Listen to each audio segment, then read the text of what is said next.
수강생 여러분, 안녕하세요. 지난 시간은 정부에 의한 숙련 형성에 대해 간략하게 소개해 드렸습니다. 이번 시간은 기업에 의한 숙련 형성에 대해 살펴보겠습니다.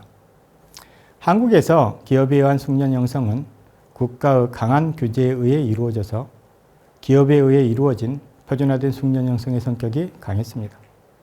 즉, 기업에 의한 숙련 형성도 기업이 담당하게 한 일반적인 숙련의 성격을 가지고 있었고, 따라서 기업에 의해 양성된 인원의 이직이 문제가 되었습니다. 이 문제를 고찰하기 위해 기업에 의한 숙련을 규제한 정부의 직업훈련 정책의 전개를 직업훈련법 제정과 관련하여 고찰하도록 하겠습니다. 1967년에 한국의 직업훈련법이 제정되기 전까지는 기능인력의 공급은 주로 실업계 교육기관에서 맡아왔고, 사업체에서 자체적으로 견습공 제도를 활용하여 관행적으로 증원하였으며, 정부 기관이나 공공기관에서도 특별한 목적 수행에 필요한 인력을 산발적으로 양성하는 정도에 그쳤습니다. 따라서 직업훈련을 통합적으로 전담하는 행정기구도 없었으며, 사회부 노동국 직업과 또는 보건사회부 노동국 직업과의 관장 업무 중 일부로 포함되어 있었습니다. 이러한 소극적인 인력개발 시책은 풍부한 노동가능 인구를 직접 산업 노동력으로 직결시켜주는 인력개발과 직업훈련 면에서 낙후성을 면치 못하여 기술계 인력자원의 극심한 부족현상이 큰 사회 문제로 대두되었습니다. 1962년부터 시작한 경제개발 5개년 계획이 지속적인 공업 육성으로 그 목표가 성공적으로 달성되면서 산업과 고용구조가 바뀌게 되었습니다. 즉, 1차 산업인 농업이나 수산업에 종사하는 인구가 줄면서 제조업을 중심으로 한 기능인력이 대량으로 요구되었습니다.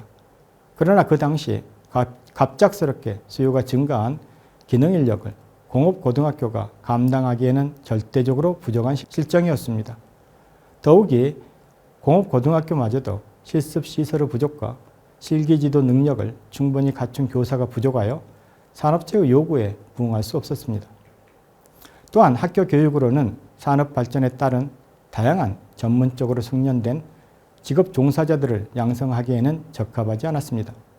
직업훈련은 학교 교육과 달리 비교적 다양한 코스를 개설하여 단기간에 제한된 직무 수행 능력을 갖춘 숙련 기능 인력을 효과적으로 양성할 수 있다는 특성이 있고, 독일, 영국, 일본 등 선진 공업국가에서 직업훈련이 인력 양성과 국가 발전에 크게 기여하고 있다는 것을 정부는 인식하게 되었습니다. 따라서 제1차 경제개발 계획을 성공적으로 마친 바탕 위에서 계속 제2차 경제개발 계획을 1967년부터 추진하게 되자 이 계획의 원동력이 될 기능 인력을 대량으로 양성할 수 있는 조직적이고 계획적인 직업훈련 체계가 법적, 물적, 인적으로 필요하게 되어 직업훈련법이 제정되었습니다.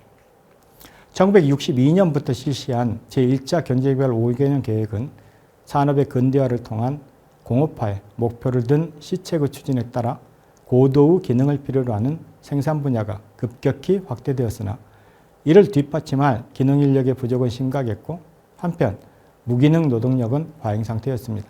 또한 등급별 기술 인력의 불균형도 심각하여 1960년대 초 2차, 3차 산업의 과학기술계 인적자원 실태와 국내 이공계 학교 졸업생 수를 조사한 직장별 분포를 보면 총 29만 9,414명 중에 기술자가 8,616명으로 2.9%, 기술공이 1만 1,126명으로 3.7%, 기능공이 27만 9,670명으로 93.4%였습니다.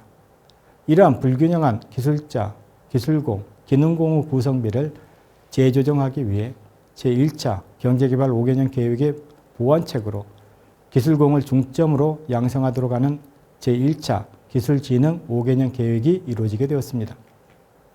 이 계획에 의하면 계획기간 중 1차 연도의 7월부터 1년 6개월을 1기로 하여 제1기에 8,000명, 제2기에 9,000명, 제3기에 10,000명씩 각 직장에서 자체적으로 훈련을 실시하게 하되, 훈련 인원수 기준은 종업원 100명 이상 기업체에서는 기간 평균 15인, 200인 이상에서는 25인, 500인 이상에서는 50인으로 정하였습니다. 직업훈련법이 제정되기 이전에도 직업훈련이 산업사회의 관행에 의한 견습공 제도로 이루어졌으며 각종 법에 의해 각각 다른 목적과 형태로 직업훈련이 실시되고 있었지만 당시 노동력은 풍부하게 있으면서도 산업체에서도 일할 수 있는 기능인력은 현저하게 부족하였으므로 기능인력 양성을 제도적으로 뒷받침할 직업훈련법을 제정하게 되었습니다. 1967년에 제정된 직업훈련법은 그것을 시행하는 과정에서 여러 가지 문제점이 지적되어 개정할 필요성이 점점 증가했습니다. 이에 따라 1970년 10월 직업훈련법의 개정안을 작성하여 법제처에 심의를 의뢰하게 되었는데 동 개정안의 주요 글자는 다음과 같습니다.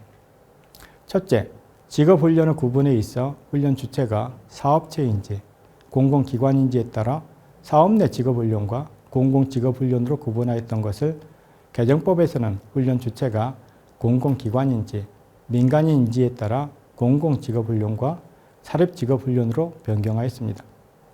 둘째, 종전의 직업훈련 보조체제를 지향하고 수익자 부담 원칙에 따라 수익자들이 직업훈련 분담금을 납부하도록 하였습니다. 셋째, 직업훈련 공단 설치에 관한 규정을 신설하였습니다. 넷째, 기능사 등급을 1, 2급에서 1, 2, 3, 4급 총 4단계로 나누었습니다. 다섯째, 기능사를 우대하기 위하여 일정한 업종에는 기능사를 의무적으로 채용하도록 규정하였습니다.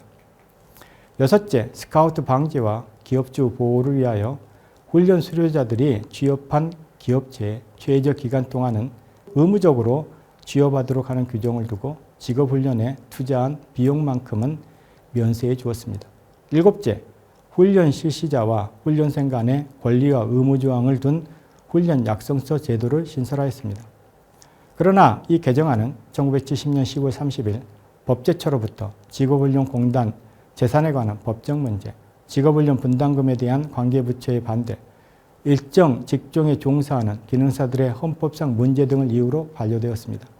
그 후 제3차 경제개발 계획을 추진하기 위해서는 직업훈련법의 개정을 더 이상 지체할 수 없다는 판단 아래 기능인력의 양성체제, 직업훈련 재정의 확보, 직업훈련 공단의 설치, 기능사의 처우 개선과 취업 보장 등 발전하는 산업사회에 걸맞는 직업훈련 체계를 구축할 수 있도록 하는 내용을 주요 골자로 하는 직업훈련법 개정안을 1972년 9월에 법제처에 회부하였습니다.